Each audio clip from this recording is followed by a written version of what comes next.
балдар уже каникулга кетет. Бул боюнча урматтуу ички иштер министринин орун базары, сиз эске алып койсоңуз. Бул бир эле Бишкекте эмес, Кыргызстандын барлык жерлеринде интернет клуб дегендер бар да. Ошол жерге аз балдар каникулга чыккандан кийин мындай убакта да деле кайсыл убакта барбайын күнү түнү ичин капкараңкы отурушат экен. Ошолор боюнча бир чоң рейд жүргүзсөңөр. Мына жайында балдар бара турган жерлер жок, особенно шаардыктарда. Эми айыл жерде чүн болот. Алар эми баягы айыл жерде тоолорго чыгат экен.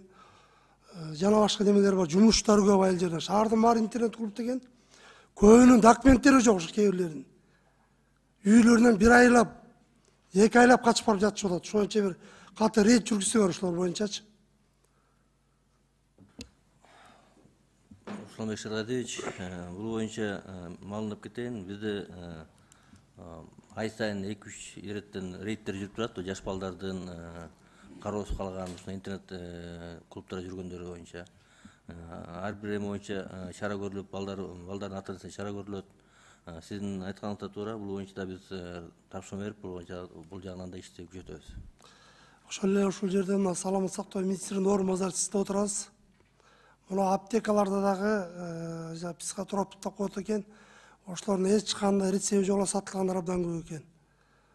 Балдар алып алып, мына кечкисин 12-ден барсаң дейт, любой аптеканын алдында жаш балдар, жаш кыздар ушул жерде мындай бир маса болгон сыяктуу болуп жүрөт экен.